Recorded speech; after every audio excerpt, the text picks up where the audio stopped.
Still hold accountable for that action. Yeah. Well, you know what? Let me speak as a scientist. I'm a scientist in real life. Let me break it down for some people. Okay. So say, for instance, there are legal matters and there are statutes to where you can sue somebody. If you have HIV, if you have AIDS, if you have any type of terminal illness such as herpes and all of the above, right?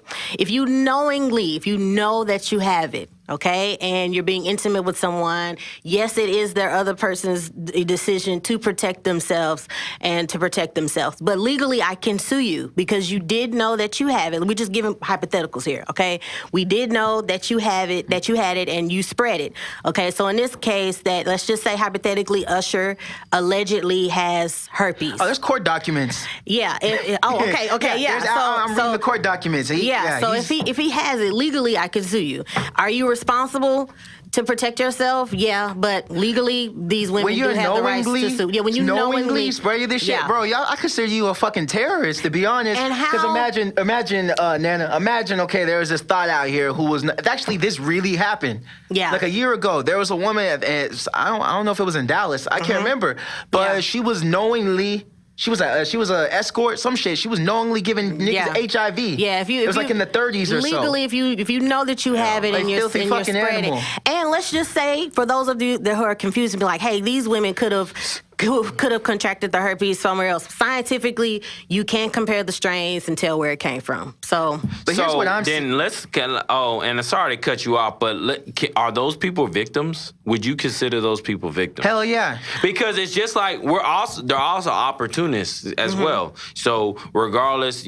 whatever partner you happen and you see, hey, I want to give this person, legally, scientifically, they are victims. Hell yeah, you're a fucking victim. Fuck you mean, they are opportunists as well. They are responsible for their actions, but legally and scientifically, they are victims. If you knowingly give somebody, wants to be accountable for that. If you knowingly give somebody one of the big three STDs, one of the big three. Yeah, one of the big three. I call them the big three: herpes, HIV, and fucking hepatitis. But you know what? I hope this is a wake-up call to everybody, because you see all of these reality shows where people are just willy-dilly fucking each other. Yeah. And have threesomes. Peers, whatever you want to call it. And it's not shameful in some way. It's like society is habitual now. Is accepting it more. Absolutely. And I hope that it's a wake-up call to people. I take this story to heart, man, because I almost got Usher Raymond out of the game. No. Right? Whoa. No. Let it burn.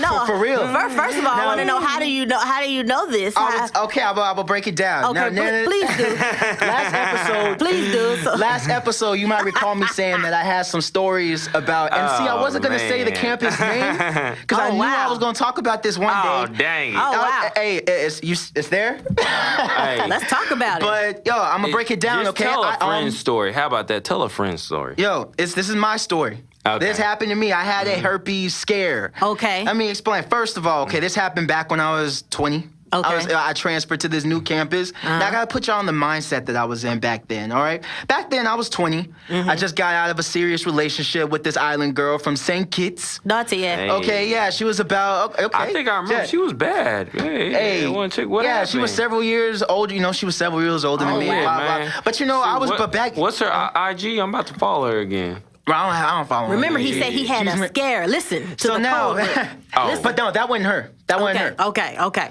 Now, but I'm saying back in this time, though, I didn't know myself. Now, what I know about myself now is I'm really a relationship guy. I'm just cool. I'm sued for a relationship. You are husband material. Whoa, monogamy. So you just don't want to. Hey, that's another topic. And it's crazy. Like I seek a family, and I support the institution of family. And I have never even been in a relationship past like 3-4 months. Yeah, but just haven't found the right one. This guy has been in a relationship. How long you been with your girl, by the way? 5 years. Wow, almost 5 years. Girl, you better. If you like it, better put a ring on it. So, yeah, man. So, shoot, low-key, I'm about to slide in them. I'll put a ring. I already told y'all last episode. I'll put a ring on it. 5 years, Hey, y'all, listen to the last episode. Solitary confinement right there. Please let him tell the herpes story because I'm very curious right now. All right, so basically, that's where I was in that mindset. Okay, I was kind of in a relationship kind of mode, but back then I thought I was a savage. So I was trying to be a savage back then. I got to this new campus. Okay, I was already fucking during orientation week. Golly. I wasn't used to this. Okay, like this was a new experience for me. And I don't want to interject here, but I have to. By the way, my boy EJ got a higher body count by me by several. That's what got me into this. Please let him finish the story because I really want to know what happened. So, man, okay, so one night, I was walking back home from the student center on my way back to the dorm, and then I ran into this girl. Actually, she approached me. Now, y'all, I want y'all to stop where y'all see like several red flags, because now when I'm thinking about it, I see it. Okay. But, y'all let me know. So tell your story. As you telling your story, I'm going to count the flags. Yeah, Go. so I was walking from the student center going back to the dorm, and then I got approached by this girl named Tiffany. Okay, we're gonna call her Tiffany. All right, so we started talking. I don't remember what we talked about, but we decided that she was gonna come back to my room and we were gonna watch Transformers. That's 2. All right. Transformers is not a good movie. So we went back to my room, and I'm serious, y'all. In less than 40 minutes, we were fucking. 3. I never had this experience before. Okay, this was new. I never had it that. It's never been that easy, and I didn't think anything about it. So, we started, Daddy don't know me. So we started pillow talking, and I'm glad you brought that up, Bunny. We started pillow talking, and then she was telling me things like, pillow talking. no one ever help me like they give it down. That's daddy issues. And me, like, I think I had a cap. I see the way you're looking at me, Nana. I'm telling you, back then, bro, like I had my cape just came out of the cleaners, bro. My cape, my cape was in full effect. Okay, I can't lie. When does the herpes come in? So we leading up to that. So saving them. About we exchanged numbers after the meetup. We exchanged after the fact. Like who needs now, it? like in my mind, I know that I can never be with this girl in a relationship. I know this can't go down, but the monogamous thing inside of me, like I just like being in a relationship. I kind of like I want more from individuals than what I should pursue. Yeah, you want to save them. Yeah. So about like a week, so we maintained contact. We would text back and forth, but that was the last time I hit. Okay. About a week later, I see her at a party. Okay, I went with my boys. I see her at a party. Now I can't even explain like how I felt, but I saw her dancing. By the way, it's a Halloween party, so you already know girls dress like number hoes. Okay, everybody dressed like a slut. Okay, we'll get into that later. Them an excuse but she was rolling like a cat. Okay, exactly. So she was rolling up my homeboys. She was, dancing. That's what really got to me, and it shouldn't have. She wasn't mine. But when I saw her get, grinding up on my home, because it was like I felt like, hey, like even though we not together, like I felt like, hey, I know you wouldn't just disrespect me like that. Yeah. And my boy even told me that, hey, she let me finger her on the dance floor. That's 5. And I asked this nigga, right? I asked this nigga, I was like, bro, why would you do that? And I was like, you really? I was like, you did that for real? I was like, you did that for real? And he was like, hey, I was just, you know what? By the way, he's about to cry. You know what this nigga's answer was, bro? Real talk. You know what his answer was? What? He just said, What'd he say? He was just like, I just want to see if she, let me do it. Yeah.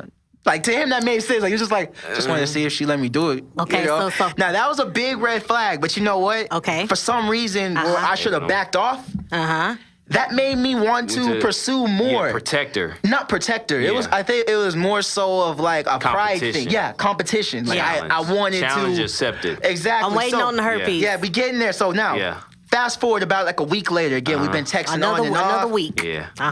She's What? probably getting it on with other guys. But So what happened is, y'all. So Daddy, you already says Nana know the signs, you bro. About Tiffany? I know Tiffany. So I go up to Tiffany's room unannounced. That was a completely novice move. Okay. I showed up to her place. On 6? Yeah, I showed up to her place unannounced, and I really don't know what the fuck I was looking for. But I knocked on the door, and I just, I was just like, "What's up?" So she came to the door, bro. She looked like she answered the door like a nigga. Okay, like it's like she got in front of the door. She was holding by, she this was a radio holding both show. the They frames. can't see you. Like she had her hands on both of the frames, like wouldn't let me in, And I was just standing outside the door, and she was just like, "What up?" What's good? Hey, she hit you. What up, bro? And I was like, hey, when you get that check from good morning text and she hit you up. What up, bruh? Hey, that means it's not. Hey, no bueno. She was a straight nigga with it. You know, I don't remember what I bounced back, but it was clear she didn't want me to go in there. So I thought she already had the nigga in there. Okay. But it was none of my business. I just walked off and I was just like, man, I'm gonna just take the L. You know, like You know, it's whatever. Well, you took the L and the party. Like now, as I was walking down, I was heading towards the elevator. There was a dude coming up. Oh, you know, it was this tall dude. Think he might have played sports or something. And I don't know how we end up getting to this point, how we end up talking, but he told me that he was on his way to see Tiffany. And and what he said exactly was, Tiffany? He was like, oh, I'm trying to, a nigga got to release some of this testosterone. You feel me? Yeah, that's exactly what he said. And then at that moment, I was damn, she's a hoe. Y'all saw the signs early, but me, like, I'm waiting on herpes. Fast forward 2 weeks later. I got to teach you how to tell stories, my nigga. Yeah. I write them better than I tell them, but it's the build up. 2 weeks later. 2 weeks later. I get a call. I get a call from Tiffany, and she sound like death on the phone. Okay. Oh damn! All right, she's over here coughing, low phone, and me being the captain save him. Okay, I'm like, yo, what's wrong? She's like, I'm not feeling. Saving him. She's just telling me she's not feeling good. good. Jesus died on a cross to save us. You don't have to save her. Right? And Jesus can. If only I knew then what I knew now.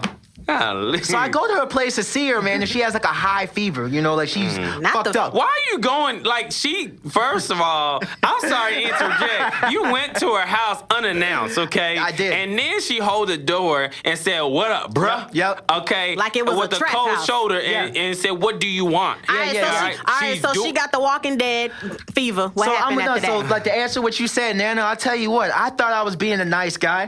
But to be perfectly honest, there's no such thing as a nice guy. Okay, really, I was just trying to fuck again. But I was going about it in like the nicest, most polite way. But I really just wanted to fuck again. Okay, so what happened? Okay. So I went in there, she told me she was very sick. She thought she had a UTI. So we went to Walgreens or CVS. We walked to CVS. And that's a urinary. I bought her some cranberry juice. That's a urinary tract infection for those of you that don't know. Yeah, urinary tract infection, okay? It's not the same as an STD. No, I thought it was an STD when she said that. I was already like, what the fuck? Yeah. Okay. But yeah. So we get back and basically I was just trying to nurse her back to health, being a Captain Save 'em nigga. 3 days later, I get a call from her because she was supposed to go to the doctor after I left. 3 days later, I get a call from her, and then she says, in the calmest of voice, I went to the doctor, and I have herpes, and I think you need to definitely get tested. You need to get tested. Yo. You felt like So you smashed a girl that you never met within 40 minutes unprotected. Halfway. And fell in love. I went in love, but it started off protected, and then it came off, and that was stupid. Yeah. But bro, like I'm scared to think the dark place my mind went when she told me, you need to get tested. I'm thinking this girl gave me herpes. Only 2 people knew this story. And you started thinking like a grown man at that point. Yo, I didn't know what I want to do, but I said something. I said something along the effect of, like, I said, hey, I'm about to go to the clinic right now. Yeah. Basically, better not be no fuck shit. Yeah. And I hung up the phone. So I got tested. They did the blood thing. They did all that. Yeah. A couple days later, I came back clean. Yeah. Came back clean. I was like, but before when she called me like the same day later on that night. And she was like, oh, by the way, it couldn't have been, there's no way that you couldn't have gotten it. You could have gotten it. Yeah. But now knowing that, there's no way she would have known that. She was lying. So God protected you, basically. What I'm saying is, that y'all. Was scary. Is that I'm tired of these fuck niggas who basically agree, who kind of like, I'm tired of the yes men who kind of go along with what their homeboys do or say no matter what, just because that's their nigga. For instance, I fucks with The Game, the rapper The Game. But The Game recently came to Usher's defense, just the other day. He was saying basically, I'm trying to pull up the tweet right now. Okay, well basically